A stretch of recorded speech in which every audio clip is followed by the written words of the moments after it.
En el curso de la historia ha habido épocas en las que la humanidad ha hecho rápidos avances. Pero también hay otras, mucho más numerosas, que pasan desapercibidas como meros periodos de transición. Ahora, en los albores del tercer milenio, ¿cómo será juzgada esta época por la posteridad? Y lo que es más importante, ¿qué forma adoptará esa posteridad? ¿Y de qué tipo de juicios será capaz?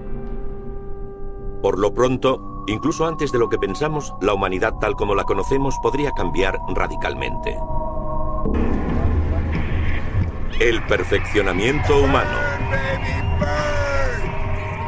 Algo nuevo está surgiendo. Mientras la gente habla de la paz mundial, el fin de la historia y el ocaso de las ideologías, un ejército de científicos en todo el mundo sigue trabajando en sus laboratorios. El impacto de su labor está empezando a emerger. La tecnología está a punto de tomar la antorcha de la historia y guiarnos a una nueva era. Las actividades de los científicos en campos como la genética, la robótica, la inteligencia artificial, la biónica y la nanotecnología parece converger hacia un único objetivo: superar las limitaciones humanas. Nos dirigen inexorablemente hacia una era transhumana en la que especies más evolucionadas nos dejarán atrás como un fósil de la historia. Biopoder.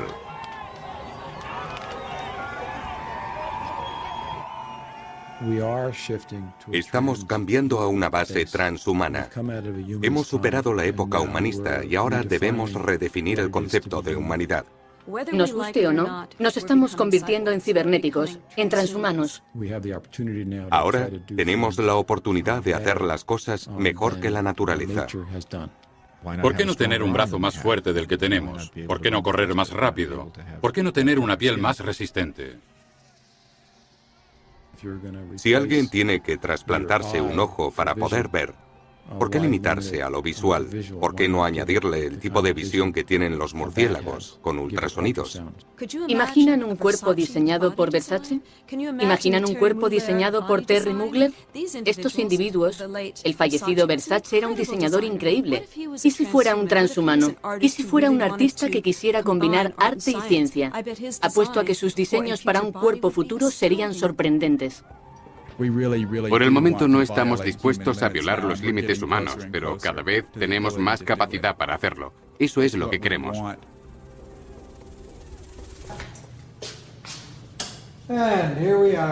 Aquí estamos, en el laboratorio de investigación del cerebro. Así era como almacenábamos los cerebros. El doctor Robert White es neurocirujano del Hospital de Cleveland, Ohio. Aquí hay algunas fotografías. En 1963 hizo su primer experimento para mantener vivo un cerebro fuera del cuerpo. Esto es un cráneo humano y este es de gorila. Cuando extraemos un cerebro, lo aislamos y lo mantenemos con vida. Nunca muere. Esto es un cerebro humano. Está bien preservado. Así que no hay que preocuparse de que siga con vida. Hubo muchos intentos en todo el mundo, sobre todo en la Unión Soviética, de extraer el cerebro de un animal, de un perro, por ejemplo, y mantenerlo con vida mediante máquinas. Eso es algo que puede hacerse con el corazón, el riñón, el hígado, el pulmón y todos los demás órganos sólidos del cuerpo. Pero nadie ha sido capaz de lograrlo con el cerebro. Y en parte se debe a que el cerebro es muy delicado en lo que respecta a irrigación sanguínea. Así que al fin lo conseguimos y descubrimos que el cerebro de un animal desarrollado tenía ondas cerebrales y se producían en él procesos químicos que funcionaban a la perfección. Pero no podíamos comunicarnos con él. Le enviábamos impulsos eléctricos, podíamos demostrar que nos oía, pero no sabíamos si estaba procesando esa información. Pero lo más importante fue que nos dimos cuenta de que si podíamos hacerlo con el cerebro de un animal, podríamos hacerlo con un cerebro humano. Este brillante científico, Stephen Hawking, es astrofísico, está postrado en una silla de ruedas y habla, literalmente, a través de un ordenador. Y mucha gente lo ha descrito como un ordenador con cabeza.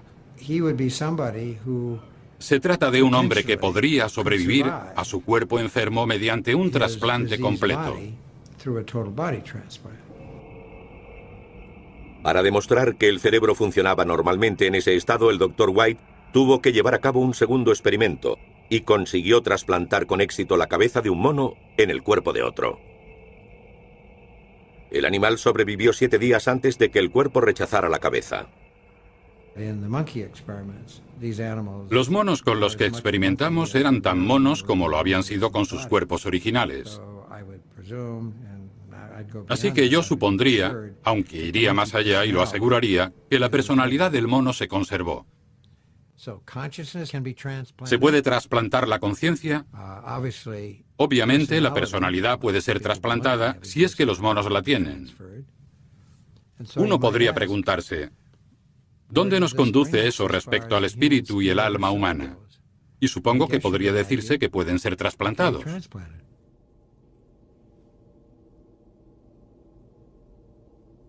Nos estamos convirtiendo en objetos del diseño de conciencia, y las implicaciones que eso conlleva son enormes, porque hasta ahora hemos forjado el mundo que nos rodea de un modo radical. Hemos transformado el paisaje. Hemos construido una sociedad, cambiando todo aquello ajeno a nosotros. Pero siempre imaginamos que nosotros seguiríamos igual, que no nos veríamos atrapados en ese proceso. Y no es así. Vamos a rehacernos. Y es algo difícil de tratar, porque nos romperá todas las cadenas que nos limitan y definen como seres humanos.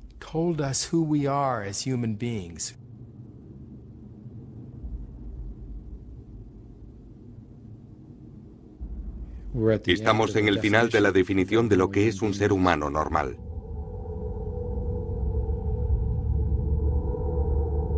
Todo ser vivo está definido por su código de ADN. El ADN es una larga cadena de parejas formadas por 4 moléculas diferentes llamadas A, T, C y G, que se encuentran en todas las células. En esencia, es un código de barras digital que nos define como seres humanos, igual que define al resto de formas de vida del planeta. Solo la variedad de combinaciones de estos 4 elementos nos diferencia a unos de otros. El proyecto Genoma Humano comenzó en 1990 como la empresa tecnológica más ambiciosa de la historia, con un presupuesto muy superior al de la carrera espacial a la Luna, y en el que participaron cientos de laboratorios en todo el mundo con un mismo objetivo. Básicamente, se trataba de determinar la secuencia completa del genoma humano, los 3.000 millones de letras que conforman nuestro código genético. Y ahora que lo conocemos, es verdaderamente increíble, parece un código digital. En su interior está la información sobre los genes necesarios para crear un hígado, un corazón o cualquier otra parte del cuerpo humano. Ahora empieza la parte divertida, porque tenemos que descodificarlo para identificar las letras que nos interesan. Pero prácticamente es un código digital.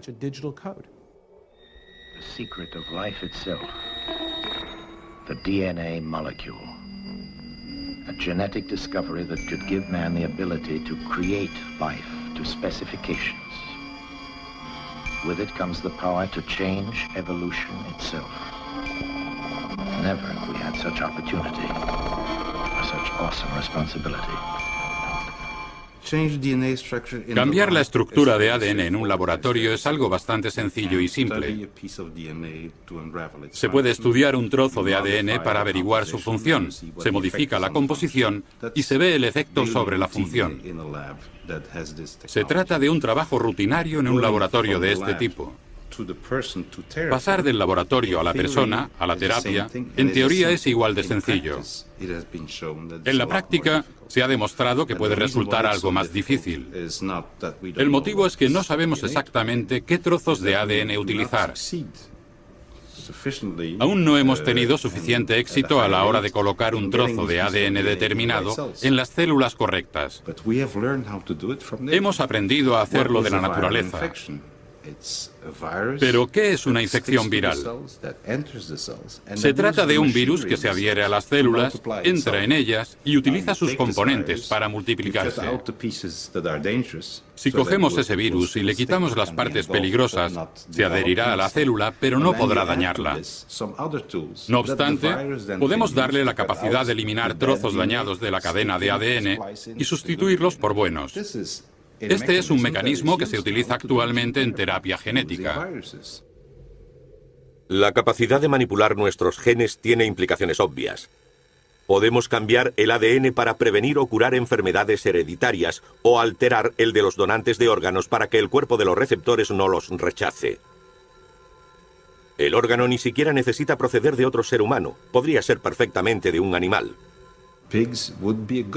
Los cerdos podrían ser una buena fuente de riñones y otros órganos para el trasplante. Pero debido a las diferencias entre las dos especies, el riñón o el hígado del cerdo serían rechazados por el cuerpo humano. De modo que si consiguiésemos humanizar esos órganos, añadiéndole un poco de ADN humano, haciendo que las células fuesen más humanas, habría muchas probabilidades de que el paciente no los rechazara. Actualmente se está intentando humanizar tejido animal y es una industria en expansión porque necesitamos más órganos.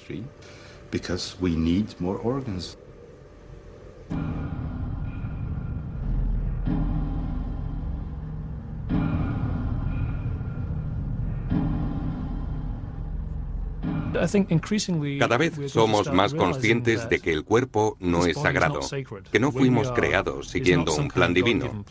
Fue un accidente aleatorio. Si cogemos dos pares de genes y los combinamos, siempre surge algo. A veces es algo maravilloso, un agujero en el corazón, una psicosis o cierta tendencia a experimentar ira, problemas de adicción, falta de concentración o cualquier otro tipo de defecto. Me parece absurdo calificar algo de normal o de sagrado. Se trata de pura suerte, no existe un plan prefijado que tengamos que seguir. La ingeniería genética me parece una de las cosas más éticas que podemos hacer. Una especie se define mediante el aislamiento de sus genes, el aislamiento reproductivo. Pero si empezamos a combinar genes de especies diferentes y a experimentar con la variedad genética disponible en el mundo animal, creamos nuevas alteraciones.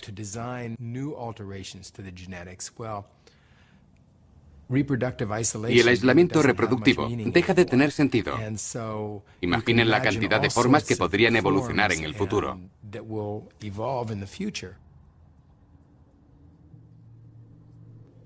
En el futuro, podremos esculpir nuestros cuerpos como esculturas vivientes. Serán hermosos diseños electrónicos que brillarán como prismas a la luz de la mañana. Podremos cambiar de forma y convertirnos en trozos de mármol o mutar en fluidos luminiscentes con forma de serpiente. Después de todo, el cuerpo no es más que una extensión de la moda. Podríamos reconfigurar el cuerpo humano para conseguir volar, a pesar de que somos demasiado pesados.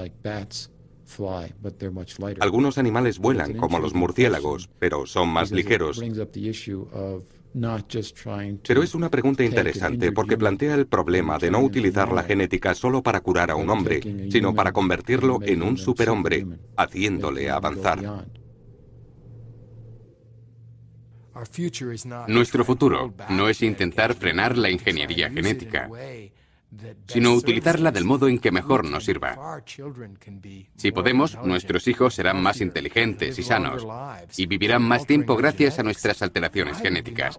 ¿Por qué no íbamos a hacerlo? Si un niño pudiera vivir 2 siglos y otro solo 80 años, porque sus padres no estaban de acuerdo con hacerle algunos cambios genéticos, no creo que estuviera muy contento con esa decisión. Lo mismo ocurriría si su coeficiente intelectual fuera normal y el del resto de su clase fuera mucho mayor gracias a la manipulación biológica o genética. Se sentiría furioso.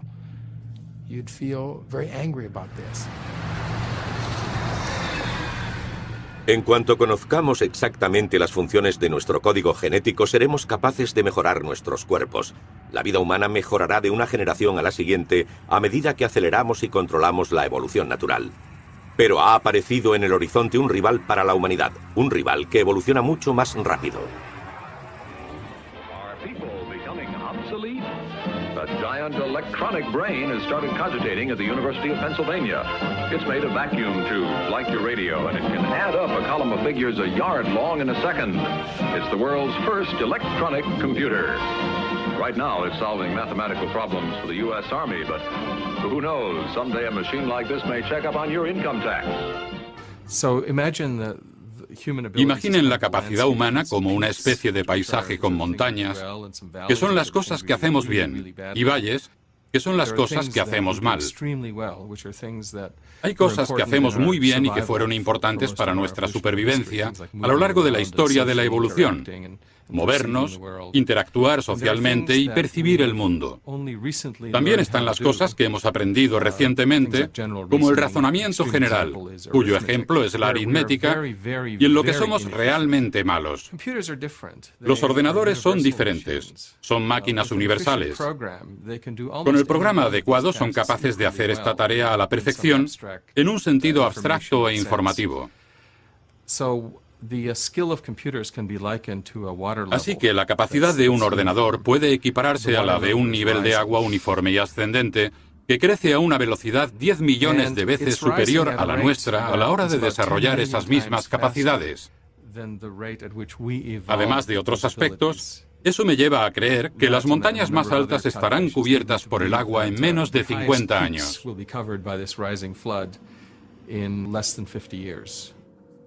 Pero una vez que el nivel de la competencia informática haya superado a la de los mejores ingenieros humanos, estos dejarán de existir para dar paso a los ingenieros robóticos o informáticos. We might one day duplicate man, his form, his body, his actions and reactions, carefully engineered for lifelike appearance. La inteligencia no biológica crece exponencialmente. La inteligencia biológica no crece en absoluto, y si lo hace, es a un ritmo tan bajo que apenas es perceptible. Por ese motivo, la inteligencia artificial acabará siendo dominante.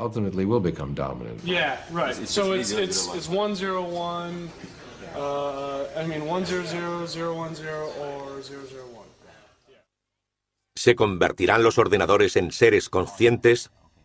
Hacen cálculos utilizando ceros y unos. Por eso mucha gente, entre ellos algunos científicos, cree que nunca serán nada más que sofisticadas máquinas de cálculo. El gran científico, el profesor Frankenstein, cuando su monstruo se movió por primera vez, sin ser consciente de ello, habló de la distinción absoluta entre el cerebro artificial y el humano, cuando dijo, está vivo.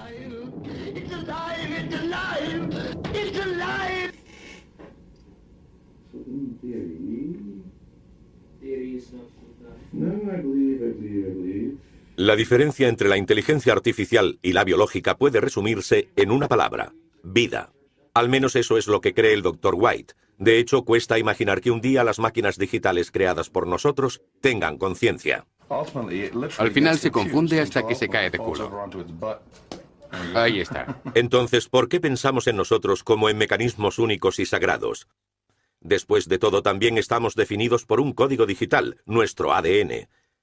El enfoque actual para la inteligencia artificial no es programar seres conscientes, sino dejar que los robots aprendan por sí mismos, adquiriendo conocimientos paso a paso, igual que nosotros.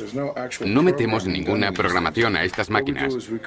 Lo que hacemos es crear una topología neurológica similar al diseño de nuestro sistema nervioso, con el cerebro en la parte superior y los pequeños tentáculos que llegan hasta nuestros músculos. Y como no tiene más opción, cuando lo encendemos, aprenden a caminar. Se puede ver claramente. Cuando se levanta, se vuelve un poco loco. Y las patas parecen sufrir una especie de epilepsia hasta que aprende a seguir adelante. Vean. Acaba de aprender a andar. Se ha programado a sí mismo en un periodo de tiempo muy corto. La gente casi siempre asume que primero se crea el cerebro y de él surge el resto del cuerpo. Por el contrario, más de la mitad de las especies de este planeta no tienen cerebro para expresarse, pero logran sobrevivir y moverse en su entorno de manera eficaz. Así que hemos intentado evolucionar los robots desde lo básico, y en el proceso no hemos desarrollado cerebros, pero sí sistemas nerviosos muy efectivos.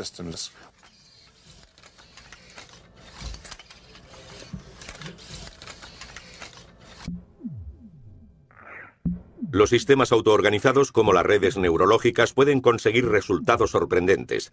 Carl Sims creó un programa informático de pequeñas criaturas cúbicas capaces de evolucionar. Aquellas que se movían más rápido se ganaban el derecho a procrear. Pero siempre se introducía un cambio aleatorio en su programa o sus genes para forzarlos a evolucionar. Sims observó a las extrañas criaturas que aparecían en su pantalla y les hizo competir por un cubo verde. Entonces sucedió algo extraordinario que no había sido programado. Una de las criaturas saltó sobre el cubo verde y atacó a su contrincante antes de ir a por el cubo. La evolución había producido una criatura más capaz de competir y por ello de sobrevivir. Era solo un programa informático, pero autoorganizado. Un día, ordenadores muy potentes podrían sorprendernos.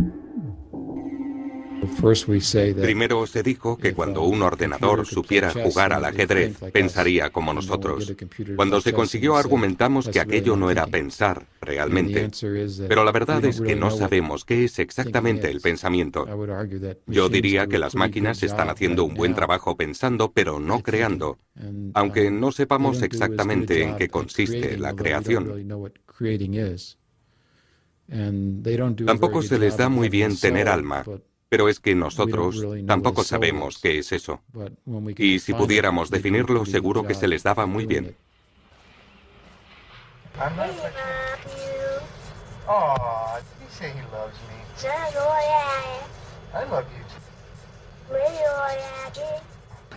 Si damos cuerpos a las máquinas, si construimos entidades corpóreas y las dejamos formar parte de nuestra comunidad desde el primer momento para que aprendan a interaccionar con nosotros, a distinguirnos del entorno, automáticamente surgirán cosas como el amor. Un bebé recién nacido carece por completo de esos valores. Los aprende interactuando con sus padres, su familia y su comunidad. ¿Aprenderán a amar estos robots si llegan a ser inteligentes o se volverán contra sus creadores?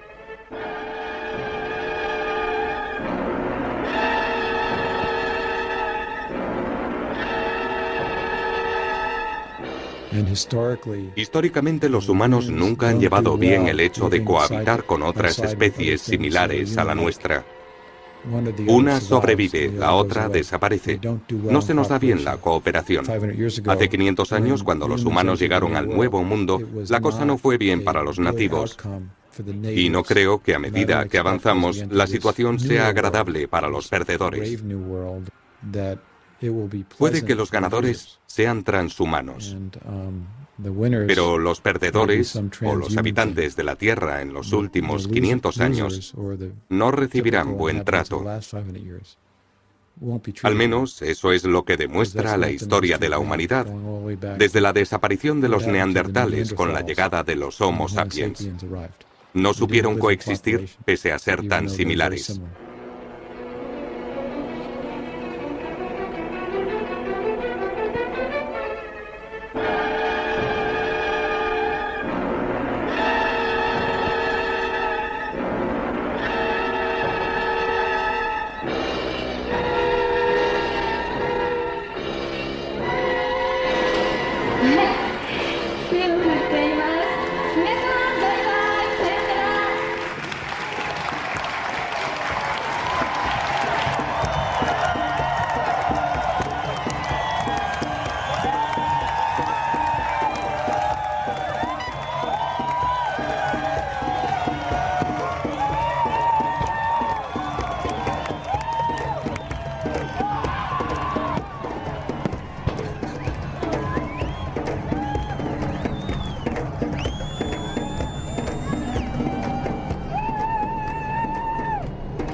Lo que me preocupa es que se permita a la inteligencia artificial un desarrollo totalmente independiente del nuestro, ya que si lo hacen antes de que consigamos alterar nuestro cuerpo biológico, podrían llegar a ser más inteligentes y sabios que nosotros. Nos quedaríamos atrás, y yo preferiría ir por delante de las criaturas más avanzadas.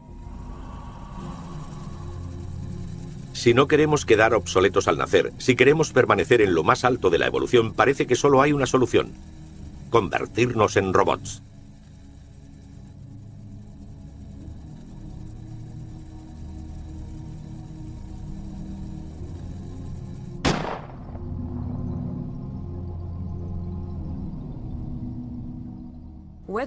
Nos guste o no, nos estamos convirtiendo en cibernéticos, en transhumanos. El transhumano es una evolución de humano a poshumano. Dejaremos de ser exclusivamente biológicos y tendremos muchos añadidos artificiales. ¿Caminamos desnudos? No. Llevamos ropa, llevamos gafas, llevamos tapones para los oídos. Se trata de añadidos muy básicos para nuestra biología, pero también tenemos prótesis y marcapasos. Poco a poco iremos viendo prótesis mucho más avanzadas hasta que, al final, tengamos cuerpos protésicos. El ser humano está muy bien diseñado, pero tiene algunos fallos, y uno de ellos es que no está diseñado para la era moderna. La era industrial se equipa más rápido que nosotros y de modo tan grande que podría aplastarnos. Fuimos diseñados con un endoesqueleto, es decir, con los huesos en el interior y tejido blando en el exterior. El mundo sería mucho mejor para nosotros si nuestros huesos fueran externos, si tuviéramos un exoesqueleto como los escarabajos. Creo que el poshumano será posbiológico. Lo que quiero decir es que habrá un proceso gradual, no un cambio repentino a una forma diferente. Creo que poco a poco iremos integrando cada vez más tecnología en nuestros cuerpos, reemplazando nuestros órganos por otros más eficientes. Iremos sustituyendo el tejido neurológico, porque se muere después de un tiempo y puede sufrir fácilmente daños químicos. Así que creo que a la larga cambiaremos nuestras células cerebrales por piezas informáticas mucho más eficientes y potentes. Para convertirnos en organismos cibernéticos capaces de competir con la rápida evolución de los ordenadores, primero debemos entender cómo funciona nuestro cerebro. Las investigaciones en este campo se han disparado en los últimos años. Uno de los motivos principales es el desarrollo en las técnicas de escaneo. Actualmente nos permiten observar las células nerviosas en funcionamiento en animales vivos.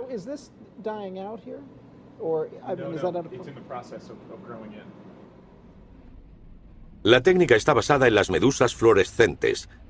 El Dr. Littman aisló el gen responsable de la fluorescencia. Lo implantó en ratones y continuó sus experimentos hasta que obtuvo un ratón solo con las células cerebrales fluorescentes. Han sido modificados genéticamente y sus características son ahora hereditarias. Tenemos una variedad de ratón amarillo, otra de ratón azul y otra en la que solo hemos marcado unas cuantas células.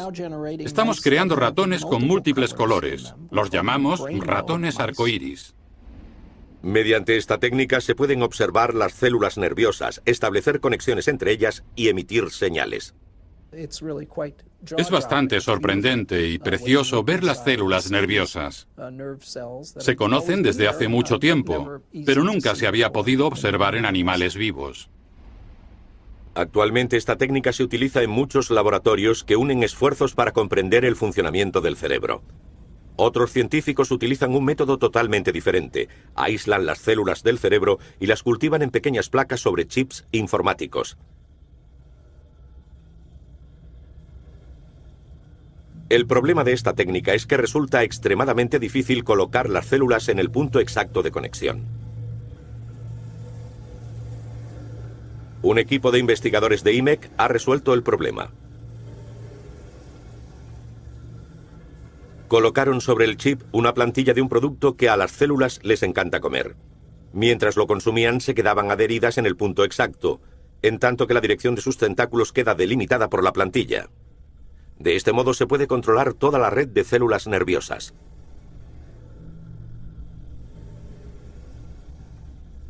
Algunos científicos ya han experimentado con esas placas. Sus chips son menos precisos, pero los resultados suelen ser asombrosos. Permitidme que desconecte las luces. El doctor Demars, por ejemplo, intenta comunicarse con sus placas y enseñarles varias tareas. Cada una de estas placas contiene unas 20 neuronas que no paran de actuar mientras hablamos. Cada una de ellas forma una red independiente que actúa espontáneamente. Cogemos neuronas vivas de ratas para ver cómo forman una red neuronal. Debajo de la superficie tenemos una cuadrícula de electrodos para poder escuchar las conversaciones entre ellas. También podemos estimular la actividad de la red. Podemos enviar diferentes patrones de estimulación y ver cómo cambia la red como resultado de ello. Así es como lo hacemos. Enseña a las placas cerebrales a pilotar un avión. La red puede pilotar el avión de manera óptima. No comete demasiados errores y es capaz de estabilizar el aparato en diversas condiciones. Creo que hemos programado un viento cruzado de 50 nudos. Así es como se ve. Se ve fácilmente cuando uno de esos vientos alcanza al avión y empieza a oscilar. La placa más antigua que he tenido cumplió 2 años. Y murió únicamente porque la trasladamos del laboratorio de Caltech al de Georgia Tech. Si no, probablemente seguiría con vida. Cada placa tiene sus propias características y es fácil aprender a distinguirlas. Aún así, requieren bastante trabajo. Hay que alimentarlas una vez a la semana. Cada vez seremos más capaces de medir y entender cómo funcionan las células de nuestro cerebro. ¿Pero seremos capaces de descifrar nuestra consciencia? Los experimentos de la doctora Yan Dan han demostrado que es posible leer y entender el cerebro. No sabía que habíamos empezado de nuevo. Así que esto es una película digitalizada. Se la mostramos al animal y grabamos la actividad de sus neuronas visuales. Y estas señales eléctricas grabadas las enviamos por estos cables. Ha conseguido captar la visión del cerebro de un gato y reconstruir lo que ve en una pantalla de ordenador. Esto es una película digitalizada. Un fragmento de Indiana Jones. O eso creo. Aquí vemos las dos imágenes juntas. La de la izquierda es lo que se muestra al gato. La de la derecha es la que se obtiene de su cerebro. La imagen parpadea bastante. El ruido. Probablemente ese sea el ruido de las neuronas, porque a veces lanzan picos espontáneamente. Tenemos en cuenta ese ruido, pero puede que reflejen otra cosa, como sus pensamientos. Aún así, no podemos aislarlos y se reflejan en forma de información visual. Esta es la reconstrucción que obtenemos. Es la primera vez que se obtiene una imagen de un cerebro y eso demuestra que podemos leerlo y entender su gramática. La cara es reconocible, pero no puedo evitar pensar que tiene un aire felino.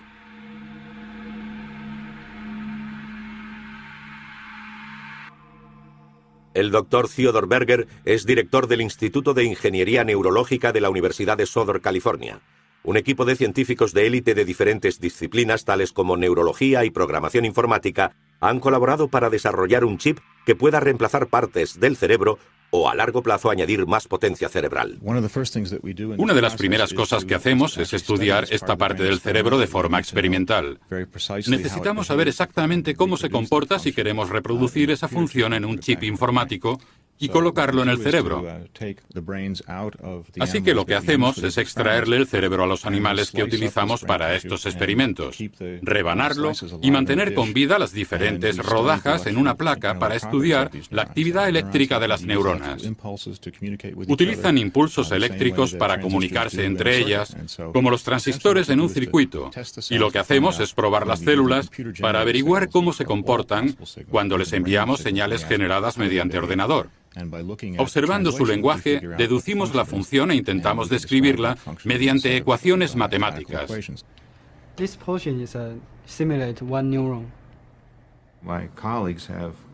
Mis colegas han tomado ese modelo matemático y han construido un circuito en un microchip muy pequeño, 1 milímetro por 1 milímetro, para que podamos extraer parte del hipocampo, que es como un circuito, y sustituirlo por el microchip. Ahora el circuito funciona como uno biológico y la información entrante, los patrones temporales de entrada son iguales a los de salida, como sucedería con cualquier tejido biológico. Sin embargo, hay un microchip haciendo la función biológica. Actualmente el chip está siendo probado en animales. Uno de los problemas que aún no se han resuelto es la conexión del chip al cerebro. La tecnología actual utiliza electrodos diminutos, pero en el futuro podría emplearse la opción de implantar células cerebrales directamente en los puntos de conexión del chip. Estas podrían ser forzadas a conectarse en puntos exactos del cerebro para crear una interfaz perfecta.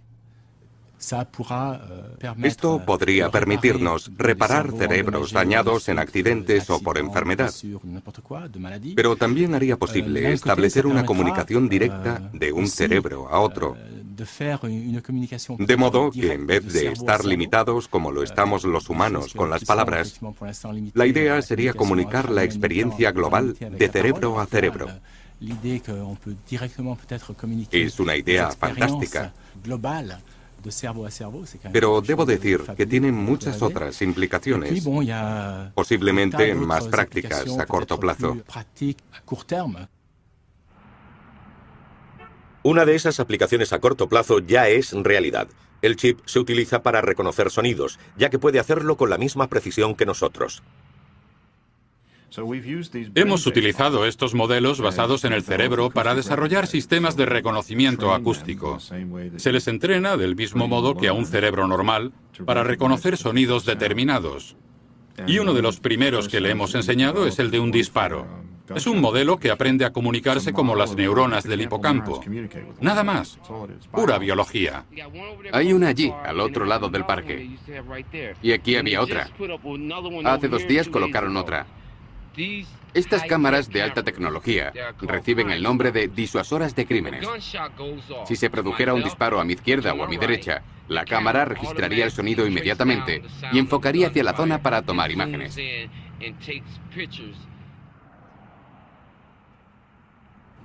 Actualmente no se puede comprar ningún sistema de reconocimiento de señales de voz o de cualquier otro sonido. No funcionan, pero así lo hace el cerebro. Y como nuestros modelos se basan en él, tenemos que trabajar en esa dirección. La cuestión es que no hay cámaras instaladas en los barrios de blancos. Pero nosotros tenemos 5 o 6. El barrio negro está siendo vigilado.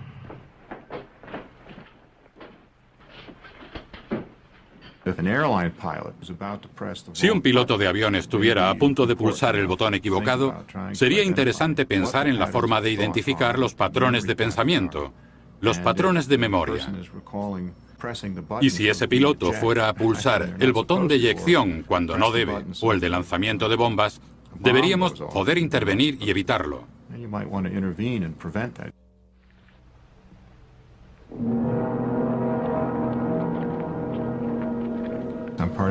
En la Agencia de Investigación de Proyectos Avanzados de Defensa, intentamos comprender exactamente eso.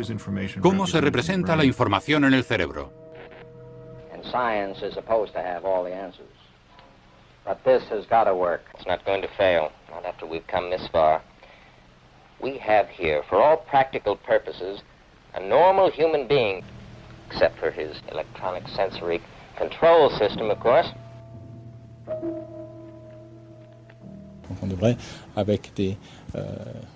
Identificando el sistema de circuitos electrónicos de las diferentes secciones del cerebro, deberíamos poder leer su contenido, meterlo en un disco duro y transmitirlo directamente al cerebro de otra persona. Parte de nuestro problema es colocar suficientes sensores en el cerebro sin dañarlo. Hay que meter los suficientes para conseguir la información necesaria para comprender el patrón total de la actividad. Si lo conseguimos, tendremos que desarrollar un modelo matemático de cómo se desarrolla y procesa la información en ese laberinto. Esa será nuestra tarea los próximos años. Si lo conseguimos, llegaremos a la meta. Conseguiremos nuestro objetivo.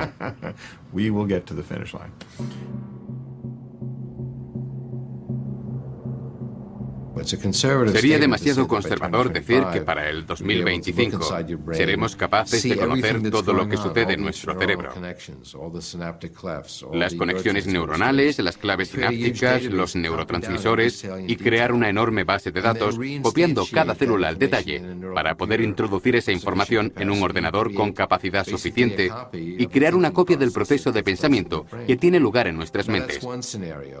En realidad se trata de una prueba de que somos capaces de desentrañar los secretos de la inteligencia que existe en el cerebro humano.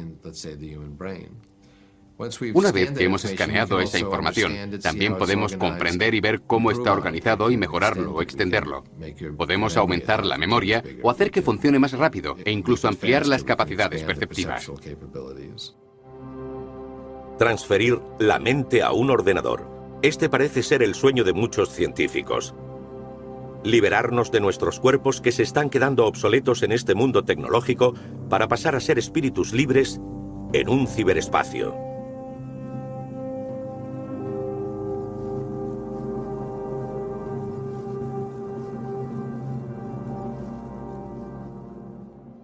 No estoy interesado en un futuro de posthumanos si no soy uno de ellos. Yo quiero estar ahí. Para mí es importante sobrevivir y prosperar en el futuro, y no solo pensar en que los robots han llegado al espacio. Quiero participar.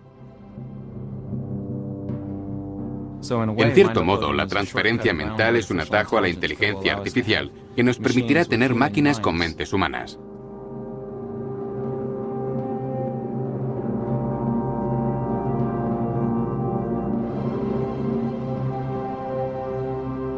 Espero que quepamos en un CD-ROM de 600 megabytes. Apuesto a que es toda la capacidad necesaria para copiar a una persona.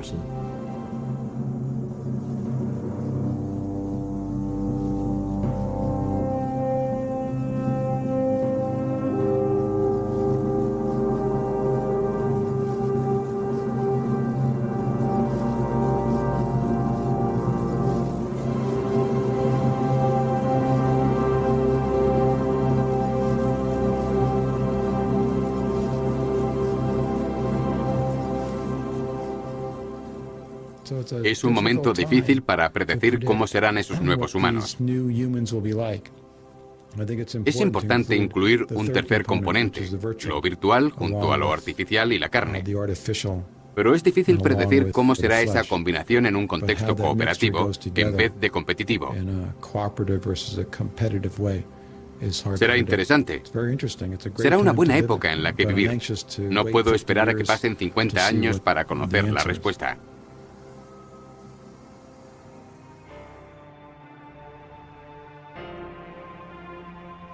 La realidad y la realidad virtual están empezando a fusionarse. Para entender cómo va a suceder, tenemos que fijarnos en otro tipo de tecnología destinada a eclipsar a cualquier otra: la nanotecnología. Conseguir el control de la materia átomo a átomo. So what we're going to do is move this atom from this location here to a location right over here. We'll move it just along this path here. Now you gotta get excited about that.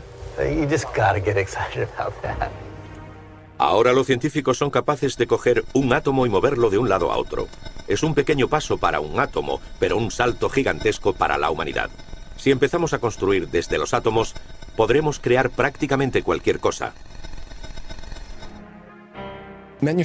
Los productos fabricados están hechos de átomos y sus propiedades dependen de su disposición. Actualmente las tecnologías de fabricación organizan los átomos de forma tosca y estadísticamente, pero en el futuro, gracias a la nanotecnología, podremos crear los elementos de construcción básicos exactamente como queramos, de forma flexible y a bajo coste.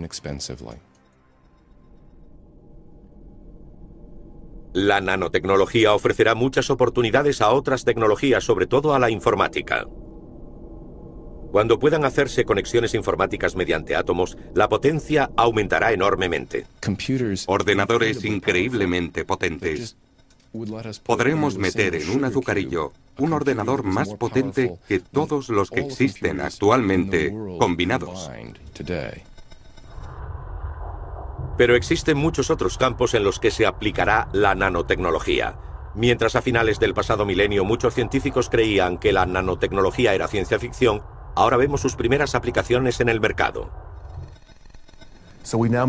Conocemos materiales que purifican el agua, que generan electricidad y que generan energía química. Nuestro proyecto de investigación a largo plazo es construir un sistema que procese esa información como una especie de neurona artificial.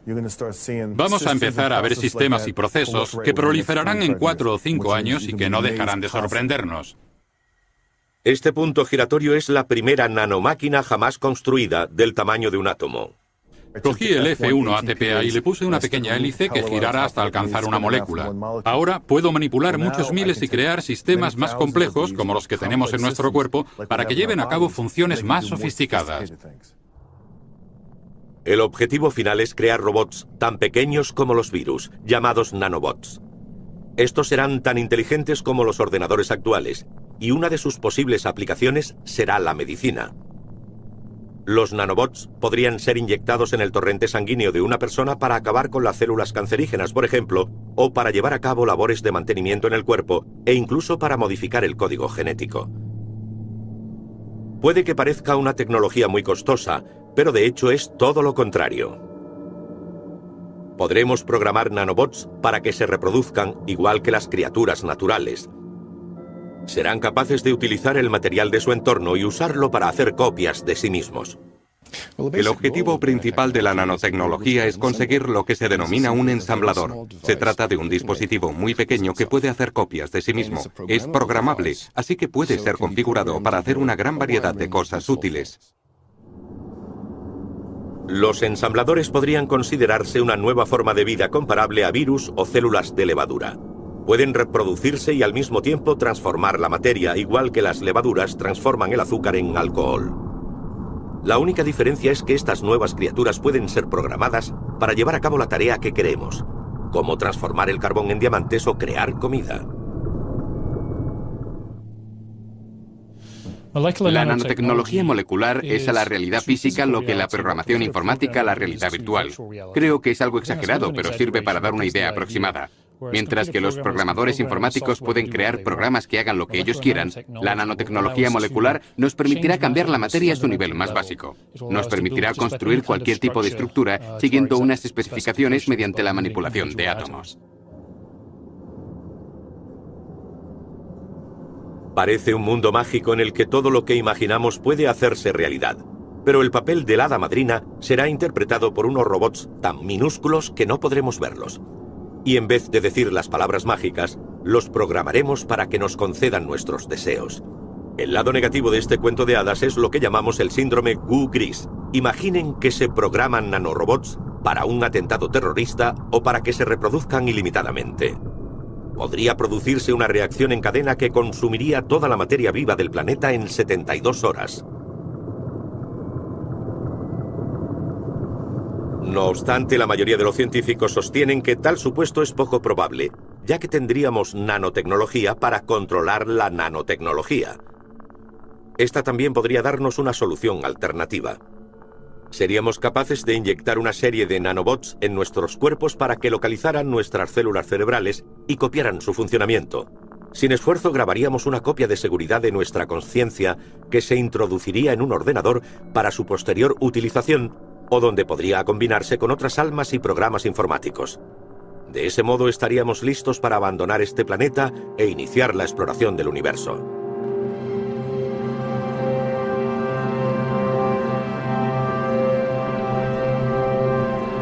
¿Cuál es nuestro lugar en este mundo mágico donde todo puede ser transformado? ¿Cómo sobrellevará a la gente ese futuro? ¿O se trata de algo que por definición va más allá de nuestra capacidad de entendimiento y solo podrán comprender los transhumanos? ¿Permaneceremos como siempre y observaremos maravillados desde un lado? ¿O nos transferiremos y participaremos en el mundo como superhombres? Dejaos transferir a una red de nanoordenadores y que el viento os lleve.